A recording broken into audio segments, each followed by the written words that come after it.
Bem-vindos, eu sou Luiz Castelo e neste vídeo, dando continuidade ao assunto circuitos elétricos, nós vamos determinar aqui qual é a corrente elétrica que passa através de um circuito de uma única malha. Vamos aqui para o quadro. Quando eu falo de circuito de uma malha, eu estou falando disso aqui.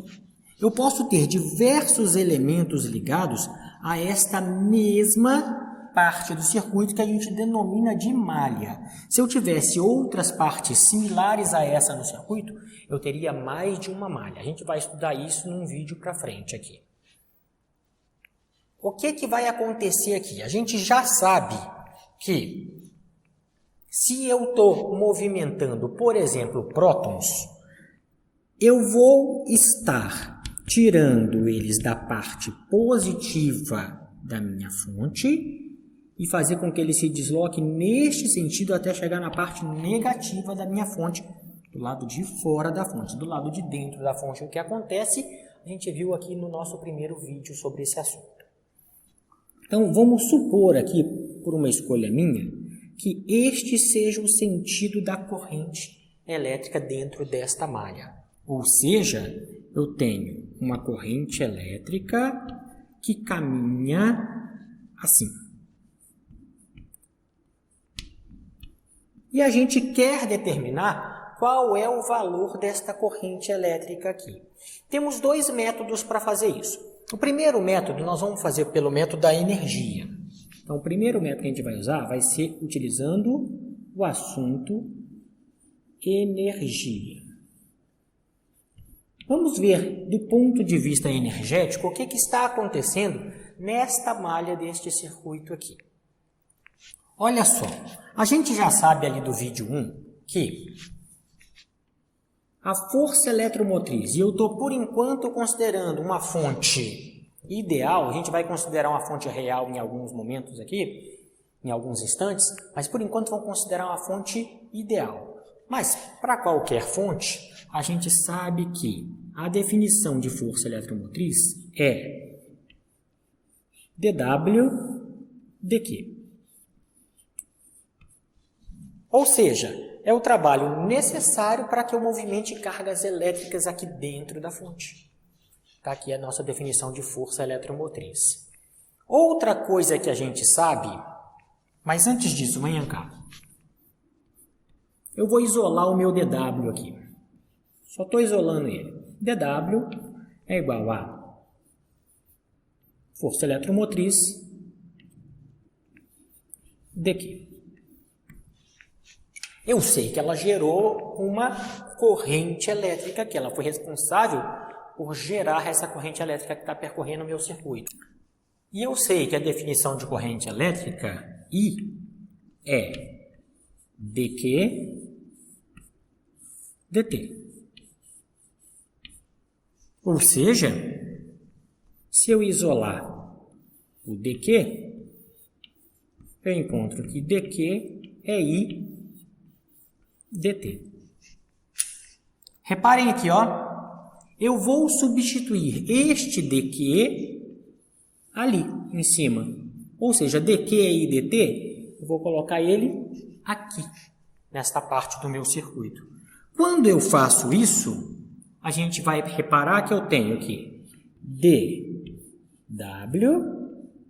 é igual a Epsilon, que é a força eletromotriz, dQ. dQ é I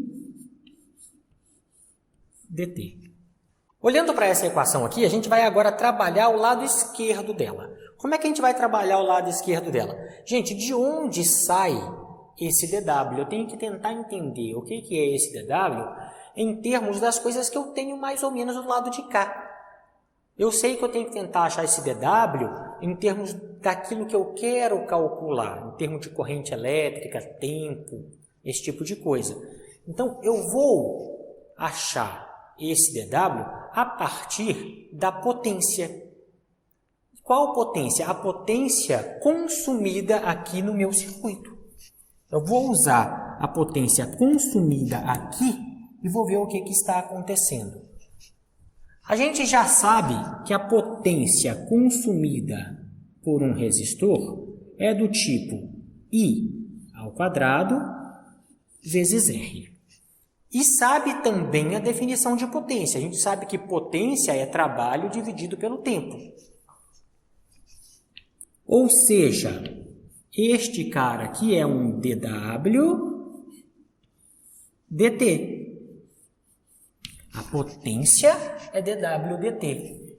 E isso, então, é igual a I ao quadrado vezes R. Nota que eu estou trabalhando com todos os elementos do meu circuito aqui para poder facilitar o nosso entendimento do quanto vai ser o valor da corrente que passa pelo meu circuito como um todo. Vou isolar o dW porque ele está isolado do lado de cá. Na hora que eu isolar esse dW, eu posso substituir ele no outro lado lá. Ou seja, isso aqui vai ser assim, ó, dW é igual a I ao quadrado vezes R dt.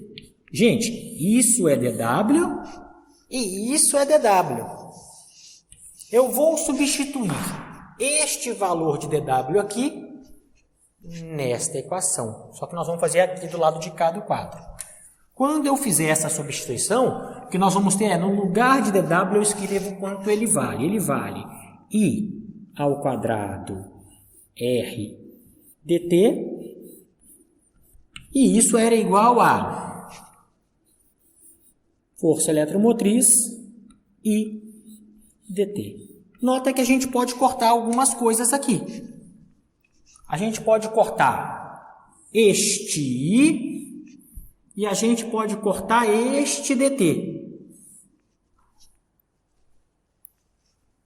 Ou seja, Epsilon, força eletromotriz, é igual a I vezes R neste circuito que a gente estava trabalhando com uma fonte ideal. Daqui a pouco a gente trabalha com a fonte real.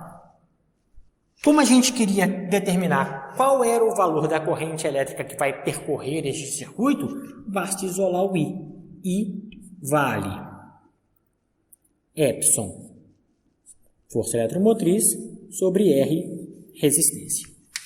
Então, este é um dos métodos que a gente consegue demonstrar qual é a corrente elétrica que vai percorrer o meu circuito. Como é que eu fiz? Coloquei as principais equações que eu estaria usando neste circuito. A força eletromotriz, a corrente elétrica que eu quero descobrir e a potência dissipada no meu circuito. Quando eu fiz a junção dessas equações, a gente descobre que a corrente elétrica vai ser força eletromotriz dividido pela resistência do meu circuito aqui, que é ele que está consumindo a energia gasta aqui. Se eu não tivesse esse R aqui, eu não tinha uma diferença de potencial mais aqui. Logo, esse circuito não seria nem um circuito, não estaria servindo para nada. Eu teria uma bateria guardada na minha casa, mais nada. O que eu vou fazer aqui agora? Agora a gente apaga o quadro e vai fazer essa mesma demonstração, vai mostrar que a gente chega no mesmo resultado se a gente utilizar outro método que não é o da energia, mas sim o método do potencial. Muito bom. A gente apagou o quadro aqui e vamos ver como é que funciona este mesmo esquema que a gente fez para determinar a corrente elétrica no meu circuito, só que utilizando o método do potencial. Potencial mesmo, aquela potencial, qual que é o potencial aqui, qual que é o potencial aqui, qual que é o potencial em outros elementos do meu circuito. A gente vai continuar com essa fonte com esse circuito bem simples para a gente começar a entender este método aqui. E à medida que a gente for adiantando aqui, a gente pode dificultar um pouco este método, a gente vai para os exercícios podem ter diferentes rearranjos aqui dentro do nosso circuito, a gente vai vendo que a gente pode usar tanto o método da energia quanto o método do potencial para determinar a corrente elétrica. Segue aqui. O método que a gente vai utilizar agora, a gente chama de potencial.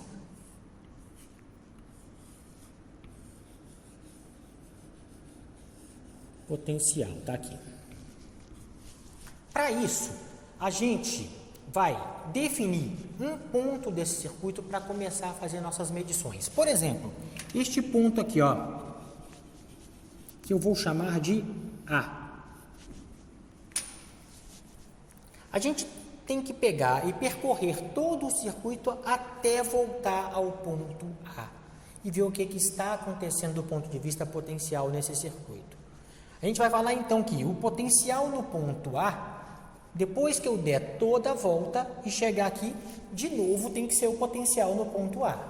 Vamos lá então, a gente vai fazer isso aqui que eu estou falando escrito, para a gente ver o que está acontecendo. Eu vou começar medindo aqui, ó, potencial no ponto A. Meço potencial no ponto A. E sigo a corrente que eu desenhei. Se eu olhar aqui na minha fonte, a corrente aqui dentro, ó, está saindo de uma região de um potencial menor para um potencial maior, de uma energia potencial menor para uma energia potencial maior. Isso aqui está gerando tensão para mim. Eu estou alimentando o circuito com a tensão que essa fonte está gerando. Se ela está gerando tensão, quando ela passa do menos para o mais, significa que eu estou gerando tensão, a gente chama para esta fonte ideal que o potencial é igual à força eletromotriz. Se eu continuo seguindo a corrente, a próxima coisa que ela encontra é um resistor. E este resistor consome o que foi gerado aqui ou parte do que foi gerado aqui. Este resistor, se ele está consumindo, olha aqui, ele está gastando parte da tensão. E a gente sabe que o potencial em um resistor é dado pela equação RI. Isso a gente viu aqui no capítulo passado. E eu continuo seguindo a corrente. O que ela encontra aqui? Ela volta lá para VA. Ou seja, tudo isso é o próprio VA, porque ele encontra VA lá do lado de lá. E esse é um trabalho um pouquinho de nada dessa equação. Eu reparo que eu posso cancelar este VA com este VA, dá zero do lado de cá, e do lado de cá me sobra aqui a força eletromotriz menos RI é igual a zero. Ou seja,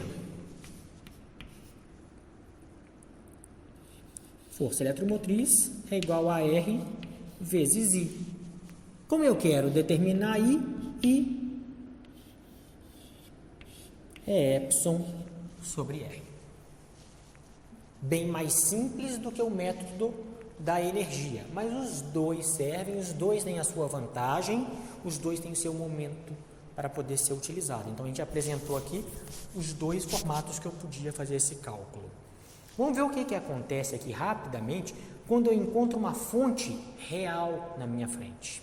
Quando eu encontro uma fonte real na minha frente, senhores, reparem aqui, ó, vamos desenhar essa fonte real. Essa fonte real tem, como a gente já disse aqui, uma resistência interna. Essa resistência que está pertinho da fonte a gente chama de resistência interna. Eu tenho uma resistência externa ao meu circuito de uma malha só ainda.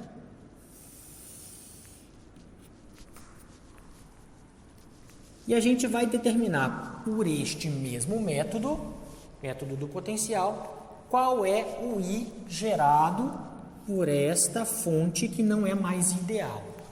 E a gente vai também expandir esse resultado para várias outras situações que a gente vai obter aqui no finalzinho semelhante a essa. Vamos lá que a gente já fala sobre isso.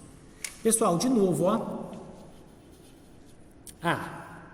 Definir um ponto, a partir do qual eu quero começar a fazer minhas medições. Vejo todo o potencial, começo de A, dou a volta, é igual a, quando eu chegar aqui, a de novo, igualzinho a este método aqui. Vamos escrever isso aqui, olha. Vai ficar assim. Potencial em A. Na hora que ela chegar aqui na minha fonte, ela vai passar do negativo para o positivo. Quer dizer que ela está gerando energia para mim aqui e, portanto, ela vai ser mais esta diferença de potencial que, por acaso, a gente está chamando de Epsilon. Mas esse potencial vai consumir, a gente já vai escrever lá. Vamos olhar separado esses dois. Então, ele vai gerar mais epsilon aqui, ó. Mais epsilon. Gerando porque saiu da parte negativa para a parte positiva. De novo, ó, estou adotando este sentido para a corrente. Da mesma forma que do lado de cá. Na hora que ele chega neste resistor, esse resistor consome parte do que foi gerado aqui. Ele esquenta a minha bateria porque ele está consumindo parte do que foi gerado ali. Se consome, menos RI. Aí a corrente continua a seguir, ó, corrente aqui, corrente aqui, corrente aqui, corrente continua a seguir. Essa corrente continua a seguir e encontra outra resistência que também vai consumir parte do que foi gerado aqui. Consome menos RI. Depois a corrente que passou aqui, ó, não encontra mais nada até que ela chega de novo no ponto A. Então a gente fala que isso aqui é igual a VA. E de novo eu posso cortar, ó, corto VA com VA. E descubro que meu epsilon, a força eletromotriz gerada por essa fonte, é igual a, já vou colocar tudo para o lado de lá com sinal positivo e o I em evidência já. Então, coloco o I para fora do parêntese, R mais R. Como eu quero saber o valor do I, o I neste meu circuito vale epsilon sobre R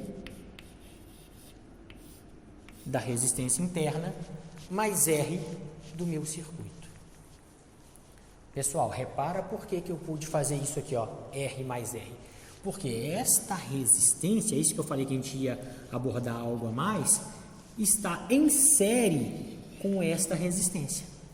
Logo, se eu tivesse um monte de resistências em série aqui na minha mesma malha, como é que eu ia determinar o meu I nesse circuito? Imagina que fosse um circuito com várias resistências em série, podendo ser uma delas a resistência interna aqui da minha fonte.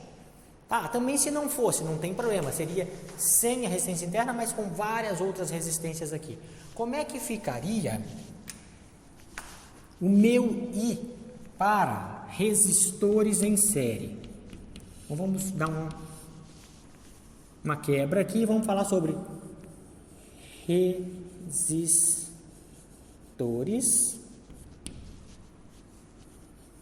em série.